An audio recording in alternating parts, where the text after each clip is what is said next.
All right, five-star diamonds. Super excited for today's call. We have Nate Razzano from Texas, who is obviously a five-star diamond, here to talk about Instagram. So if you don't mind, will you give us a little more background on you and then go right into your topic? Absolutely. So for those of you who don't know my story, I have been a coach now for a little more than 5 years officially. Only building a business now for about 4 though. When I first signed up as a coach, I really didn't even want to do it, but my mom drugged me into it and kind of pressured me into it a little bit. So I did it out of I just did it kind of just to make her happy. But when I started, I really was like, all right, I have this opportunity now to kind of make a little extra money. So I was trying to be a salesperson, more or less. I hung up all these different flyers over town, thinking I was like the most brilliant person in the world, and it got me nowhere. After 3 months of hanging up flyers, I got 0 phone calls. So I put the business opportunity on the back burner, and I remained a discount coach for the rest of the time that I was, well, for a year. I was a discount coach, drinking Shakeology, doing P90X, until my mom again called me up and invited me to a conference down in Virginia. I was living in Jersey at the time, so I used every excuse in the book. Had no time. I couldn't take off work. Blah blah blah. So basically, she convinced me to make it into a little weekend getaway just to see the family. So I did that, and I went to the conference kind of just to support her, and really had no intentions on getting anything out of it that really would stick with me. But it changed my whole life, and so that event that I went to was the game changer for me. It was my aha moment. And so I made the decision that day that I wanted to be a full-time Beachbody coach. I had no idea how I was going to get there, what I had to do, but I knew that I was going to do whatever I had to do. I was going to figure it out. And back then, we didn't have Coach Basics. We didn't have these amazing coaches who were offering trainings on their Facebook pages and stuff like that. So it really was, you need to figure it out yourself if you want to be successful. And so that was my mentality. That's what I did. So I reached out to other coaches who were higher up than me. I was mentored by other coaches who I guess saw something in me. So they took their time to talk to me and really tell me what they did. And so I kept doing that. And at the end of 2012, I sat down and I was mapping out my whole 2013, writing out my goals. And I said, by the end of 2013, I'm going to be a full-time coach. And I did that in 3 months. So by March of 2013, I met every goal that I had set for the whole year. So basically what I did was I quit my job. I was a full-time coach, and this was right around the time that I started using Instagram. It was actually because of Instagram that I was able to quit my job and replace my income. So that was March of 2013, about 3 years ago. And for those of you who don't know this as well, the first thing I did on Instagram was host challenge groups. The first challenge group was for Insanity, had awesome results. The second challenge group was for Shakeology. I did a 30-day Shakeology challenge group, and I only had 3 women who responded to that one, but all 3 of them joined, and one of them is now my wife. So she was a complete stranger on Instagram. We had no mutual friends or anything, and so that's how we met is on Instagram. She was a challenger, and we just kept talking. And 2 months after the challenge, I found myself on a plane flying down to Texas to see her and her family, which is where we all live now. So yeah, that's my story in a nutshell. But I am gonna tell you guys how I did it with Instagram, really how it happened, and the techniques I used and the techniques I'm still using to this day. And even though Instagram's always changing, I'll say that in the beginning. It's always changing. We just had a major change this past month with going from a chronological newsfeed to an algorithm newsfeed, which a lot of people were scared about. And honestly, the key to this is to build value into your Instagram, is to provide value and also build a following, which is such an important piece of this. Is you need to have a large following for that algorithm to really work, because it's, you know, your content is pushed to the top based on interaction, based on likes, based on comments. So what's really going to give that to you is the amount of people who are following you, and also the amount of people who are sharing your content, tagging other people in it, which comes down to value. So let's go ahead and start. And if you have a pen and paper, let's take notes, because smart people take notes. So number one is to go public, and this is the most important thing, I think, for any platform that you're building on. And it kind of drives me up the wall when anyone says, I'm going to try to build my Facebook or build my whatever, you know, being a private, you know, having all these security settings. And I can understand certain people, maybe, like, you know, we have a couple people in our team who work for the military, and they're required to have specific security settings on their Facebook. I get that. But for someone who's just like scared of all the people that are like creeps out there on Facebook, I'll tell you what, anytime you post something on Facebook, whether it be a picture or a post or a video, you give up every right to that picture or that post or that video. It is no longer yours. It now belongs to Facebook, or it now belongs to Instagram, or whatever platform you put it on. So it's no longer private after you post it. So, you know, and anybody who wants to get into anything, they're going to find a way to do it. So here's, you know, this is my advice to anybody who doesn't want to post pictures of their family or their kids. You know, number one, if you're running on a public thing and you're afraid of that, I would say don't post pictures in public settings. Now, if you're at home, I think that's fine, because as long as your location is turned off. But being public is just so important, because it's allowing others to come and see who you are, what you're all about. They are able to see if they can relate to you, which is how they're going to follow you, which is how they're going to be able to see that your content provides value. So with Instagram, there's really only two options. It's public or private. That's it. Facebook, there's like a million different like little things that you can do with security and all that. But Instagram is two options. So go public, and that way your content will be shown in hashtags too. For those of you who don't know this, whenever someone uses a hashtag, if you go do that hashtag search, those pictures are only shown, the ones that are public. Unless you're following someone and you're friends with someone, then you might be able to see their picture. But if you're using hashtags, then there's no point of using them if you don't have a public profile. So that's number one. Number two is to have an attractive bio. This is something that I've done since the beginning. You know, I love using emojis in my bio.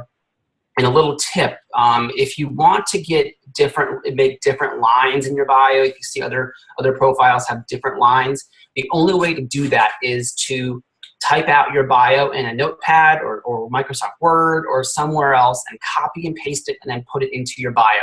There's no way for you to go from line to line within the Instagram platform itself. So if you want to make a bio that has different lines on it, I suggest putting your email, maybe your Facebook. I love putting I'm like big on Snapchat now, so I put my Snapchat in there, and sometimes I squeeze a quote in there. I switch it up sometimes. So you can go and see how I have mine laid out right now. My username is Nate Razzano, just one name, no dots or anything in between it. Just Nate Razzano. You can see how I have mine set up, and go from there. And then your website field, where you're able to put a website. I suggest, if you have your own blog or your own self-developed website, put that in there as your website. That will make it look so much more professional. That way you'll be branding yourself. Do not ever put your Team Beachbody website in that field, because that will say sales, sales, sales. That will make it look like they're just trying to push people to buy stuff, and that's not what we're all about. So if you don't have your own self-hosted website, put your Facebook URL in there. Or if you use applications, I teach my team to use applications for challenge groups and for the coaching opportunity. You can put that in there, but don't always change it. I would say, if you have a link in there, make sure it's going to be available all the time.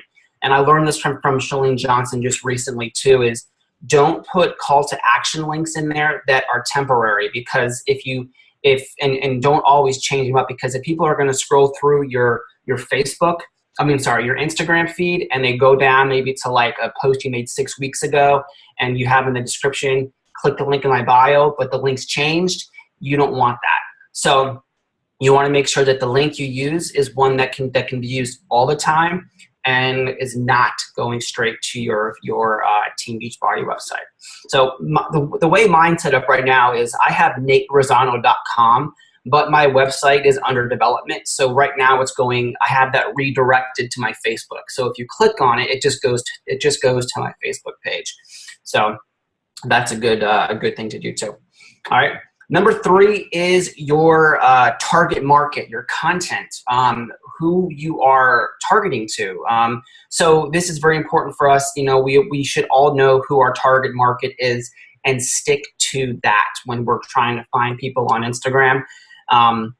Because it's just a waste of time if we're trying to find other people. So my recommendation is to just start off with thinking of between 3 and 5 hobbies that you have, whether it be snowboarding, mountain climbing, biking, whatever it is, and go out there and see who's talking about all that stuff. See who is posting about it. And the best way to do that is to go either to search hashtags, which we'll kind of talk about a little later, and also finding the pages that are associated with those activities, those interests, those hobbies. So, for example, if you're a biker, what brand of bike do you ride? Go see if that brand has an Instagram page, and then go and join in on the conversations from their posts.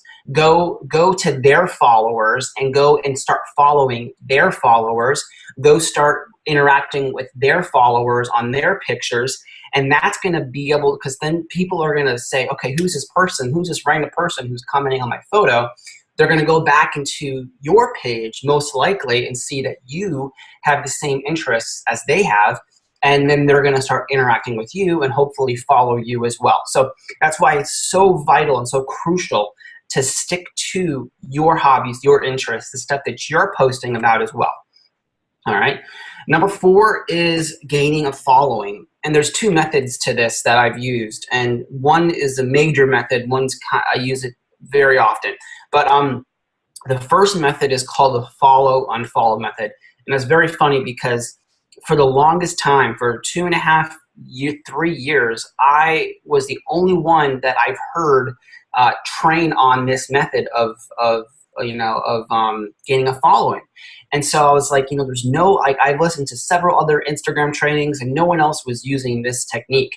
And when Jen Richardson did the National Wake Up Call a couple of months ago, she said she does this. And I'm like, finally, someone else who gets it, who doesn't just think I'm crazy using this method. Because I have a lot of coaches who say, well, why would you follow someone and then unfollow someone? And isn't that like defeating the purpose? And so I'll tell them, hey, you know what? Your goal is to provide value to them. Your goal isn't to sift through the timeline for hours and hours just waiting to find a picture that you like that you can comment on. You are going and you are deliberately going into people's pages. You're not just scrolling through your news feed and waiting for someone to comment on. That's why it's not important that you are following others for a long period of time. So after you start following other people, you're going to follow tons and tons of people, random people who are interested in what you're interested in as well. And then after a while, you're going to start unfollowing people because you're going to need room to follow more people, if that makes sense. So, I by rule of thumb, I figured out that maybe out of every 10 people that you follow, between 1, 2, 3, if you're lucky, will follow you back. So not even 30% most of the time. 10 to 20% will follow you back after you follow them. And also you might notice when you follow people, some of the profiles are private. So if it's private, it'll say requested. That is actually better than following someone who has a public profile. And I'll tell you why. Because they are notified that you followed them, and they're then forced to go into your profile and see if you are someone that they would like to approve. So they're able to go see who you are, what you're all about, and if your interests match their interests, the chances of them following you back are very, very great. I would tell you probably about 80% of my followers are are private profile users, because they were forced to go into my profile and see who I was. And then they followed me back based on the content they saw, based on the value they saw in my profile. So it's not a bad thing to follow people who have public profiles. Actually, it's good because you can interact with them like right away before they approve your request. But for the sole purpose of others being notified immediately that you followed them, those private profiles are very important as well. All right. So follow, unfollow. And like I said, Instagram's always changing. It used to be where you could follow 50 people every 5 minutes. And it was like, after it wouldn't even let you follow more than that. I think they changed it last time I checked to 200 people every 5 minutes. But I'm going to caution you not to follow that many people that fast, because if you do, then you could be locked out and suspended temporarily from following others. So I still teach 50 people every 5 minutes, but no more than 250 a day when you start. So don't follow more than 250 a day for the first few months of building up your following. Once you start increasing your following, because it's going to happen quick, once you start increasing your following, you can start increasing the amount of people that you follow daily. But when I say that, I mean, like, once you start getting into like the, 4 digits, like 1,000, 2,000, 3,000 followers, then then it's okay maybe to go to 300-400 a day. But I would start with just 2 to 250 a day, and that's it. All right. So the second method is called the 5-3-1 method, and I learned this from Chalene Johnson as well. And so this is great for the public profiles, because you're able to go into people's profiles. You can like 5 of their photos, comment on 3 of them, and then that will in return hopefully give you 1 like or 1 follow. 1 follow on your page, because again, they're going to say, who's this random person who's interacting with my content? Who's this person who's commenting on my photos? And when I say comment, I don't mean just make a random copy and paste, follow me on Facebook type comment. No, make these genuine comments, ask questions, interact, compliment, and do all that genuinely, because they're going to appreciate that. And they're going to say, who's this person giving me a compliment that I don't even know? They're going to go into your profile. They're going to see that you're all about fitness, you're all about inspiration, you're all about motivation, and they're probably going to follow you back. So that's the 5-3-1 method. And this one could take a little longer. If you really plan on using Instagram to build your business, I would say try to carve out 20 to 30 minutes a day just to do this, just to interact with other people's photos, because that's really going to make you more personable. It's going to help you build the relationship more, and it's really going to help you gain that following and that interaction with your photos that you desire. All right. Number 5 is the use of hashtags, and we'll talk about searching hashtags and using hashtags. So we'll first start about using hashtags. I'll be honest with you. In the very beginning of me building the business on Instagram, I wasn't a big hashtag person at all. I actually thought they were kind of cheesy. People overused them. There would always be hashtags that made no sense with the photo, and there still are. But I've learned recently that hashtags are so vital to use.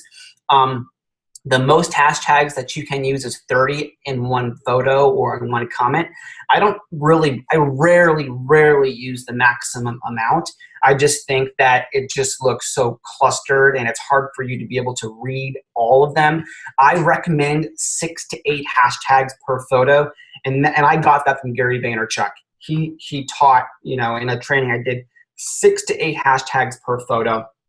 And there's this really awesome, if you're like me, I sometimes have a hard time thinking of hashtags to use.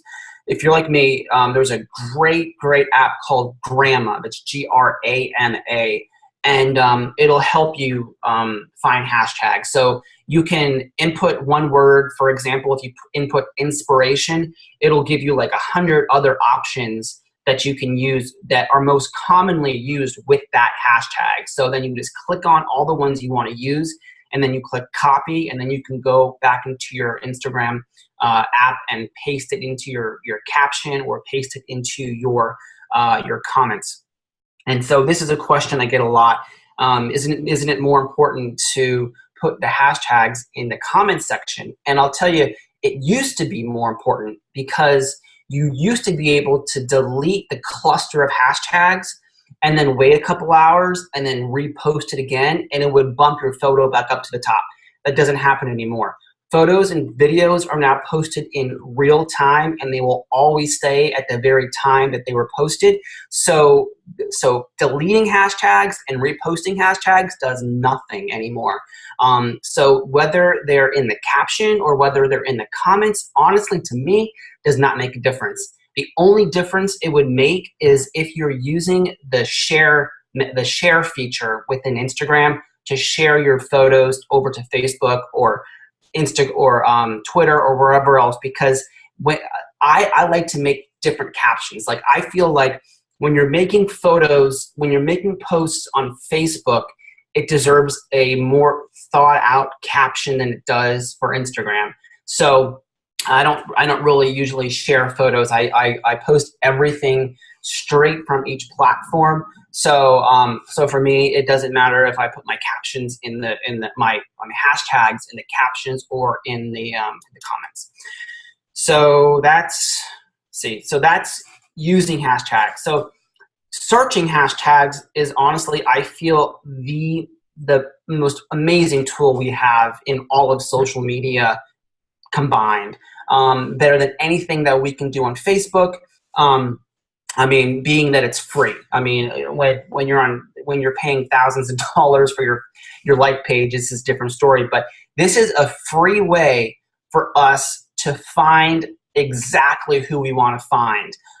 If you're a mom of 3, going and hashtagging mom of 3 and being able to find all the mothers who are using this hashtag and interact with them, follow them, comment on their photos, like their photos, send them direct messages. The opportunity is just mind-blowing that we're able to do this for free. And so, that's why I say, think about who you want to attract. Write down your hobbies, your interests, and go out there and start hashtagging these specific things and start interacting with those moms, those dads, any whatever your target market is. Start interacting with them, because that's going to help you build that relationship even more. And this, again, carve out some time for this, because it does take time to type out messages and ask questions and stuff, but it's very, very effective. And so if you're commenting on photos, unfortunately, there's no notification that someone replied back to you unless they tag you. So if you've ever wondered why someone hasn't gotten back to you, it's because they probably didn't tag you in their response. So the best thing that you can do to keep track of everybody that you're commenting on, everybody that you're interacting with, is to like their photo. If you go into your phone, on your Instagram, on your profile page, on the top right hand corner, there's a little gear, like a circle gear tab. If you click on that, maybe I think it's like 3 things down, it'll say posts you've liked.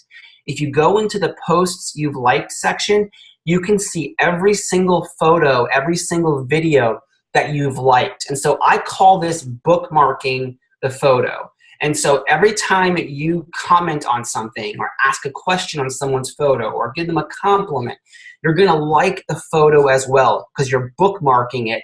Then you're going to go back into the photos you've liked section, and you're going to see who's responding to you and who isn't. And so within minutes and hours, you'll have people responding to you, and then you can comment back. If you want to if you feel like the conversation's getting a little bit too personal to be on a public comment section, take it into the direct message feature, which 3 years ago, there was no direct message feature. So this is such an amazing feature, and I don't use it as much as I should. And it's always increasing. It's always getting better. So being able to take that conversation to a private direct message is amazing. And then if you want to as well, this is what I do. I bridge everybody to Facebook who I feel like I need to have a more in-depth conversation with, because I feel that I can just, it's just so much easier for me to use my computer to type on Facebook Messenger than it is to use my phone to type back and forth with the direct message feature on Instagram. So I bridge everybody to my Facebook, and I get them to send me a friend request, or I get their permission for me to send them a friend request. And actually, I'm in the process of moving kind of my business more towards my like page. I'm learning how to do that more. So I'm going to be more focused on getting people to go to my like page instead of my personal page. So that's a work in process right now. And I do recommend doing that, being that Facebook has all these, these compliance rules. Just like we follow compliance with Beachbody, we should be following compliance with Facebook too, because this is our business. And so if we ever got shut down, it would be devastating. So bookmarking the photos. And then so when you bookmark them, you're able to go see who they are. See if they responded. And that's that. So that was number 6. So engaging with photos, bookmarking, that was number 6. If I forgot to say it, hashtagging was 5. And so number 7 is bridging and using call to action posts. And this is what really has been so helpful to me for the last few years, using the call to action posts. I do a lot of giveaways. And when I say a lot, I don't mean I give a lot of stuff away every month. I give one thing away every month. And I post about it multiple times. So one month I might give away a bag of Shakeology. The next month I might give away P90X. The next month I might give away Insanity Max 30. But I'm posting about it throughout the whole entire month. And so when I make call to action posts, whether they're for giveaways, challenge groups, test groups whenever a new program comes out, or the coaching opportunity, those posts are only up for a couple hours at a time. I post it, I gather people, and then I take it down.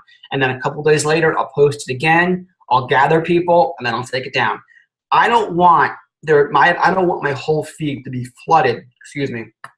I don't want my whole feed to be flooded with call to action posts. It just makes me look kind of like icky and salesy, and I'm just trying to get people to do something.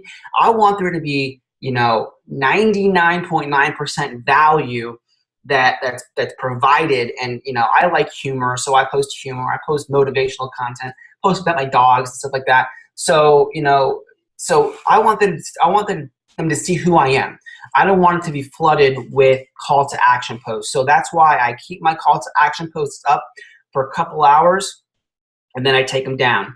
And another reason is because I don't want multiple posts made. I don't want the same post made every couple days or every couple hours. I want them to see it once, and then it also makes it more valuable, because people will see it and they might not get the opportunity to respond, and then they'll be looking for it. Sometimes they'll message me to be like, hey, I saw this post and it's not there anymore. Can you tell me more about it? So it kind of gives it more value too, that it's only up for a limited time, and then you take it down and then you wait to post it again. So I hope that makes sense. And remember, if you're doing giveaways, stick within the compliance rules. We're allowed to give away up to 100, and it actually says in the P&P that we're able to give away up to $120 in retail every month. But I did clear this with Jemima. She said that it is okay if we do a bag of Shakeology. It just wasn't updated to $130 since the price change of Shakeology. So we are able to give away one bag of Shakeology or box or whatever you want to do if you want to do that. However, in the beginning, if you don't have a large following like I do right now, I have like 22,000 followers. If you don't have a large following, I would say start off small, because you're not going to get a lot of interaction right away. So I'm able to do that because of the amount of people that are following me. But if you want to start off maybe like a Fix It cookbook or Body Beast or 21 Day Fix, something that's not going to break the bank, and not make it worth it. But here's the cool thing that I forgot to mention too, is every month I'll probably get about 25, 30, if I'm doing really, really good, 50 new contacts a month from these call to action posts. And in the very beginning of meeting them, I am forming them. I'm finding out what they're struggling with, because I'm not giving away that giveaway till the end of the month. So like if I'm making posts on April 1st for a giveaway, I'm not making that drawing until April 30th. So basically they have to wait a whole month in order to find out if they're even the winner or not. So I'm finding out what it is they need now. Are they ready to join a challenge group now? And probably about 10% of the people that I meet, I'm able to convert to not convert, but I'm able to find out what their goals are and get them to get into a challenge group or even become a coach before I even do the drawing. So I'm making back every single penny that I invested in before I really even have to invest into it. So if that makes sense. So I'm now 39 months Success Club 10. Every Success Club point comes from somebody who I met on Instagram. 99.9% of everybody that I enroll with a challenge group or a coach is from Instagram. So it's very, very important to do those call to actions. And then so finally, number 8 is third-party tools. And I put this here just because I get asked every time, what third-party tools do you use? And I'll be honest with you, the only tool that I use is that one that I already mentioned called Gramma for the hashtags. I don't use Instagram. I don't use unfollow apps. I don't use anything like that. I used to use the unfollow apps, but I stopped because they all had glitches and they all would force close my Instagram like all the time. So I just figured I'm not even going to bother with it anymore. I do all my following and unfollowing and commenting and liking and everything through the Instagram platform. And the reason why I don't use Instagram is because I feel like it's fake and I don't want to like photos that I don't really want to like, and I don't want to comment on photos that I don't really want to comment on. And so I don't suggest spending money to have a bot comment and like photos for you. I'd rather see you hire someone like an assistant that did that for you other than a bot. A computer that did it for you. So, and another thing too is if you're using a computer generated bot that does that kind of stuff, it does say in the rules that if you use Instagram to comment and like too, you're probably going to be kicked out of Instagram or have your account suspended.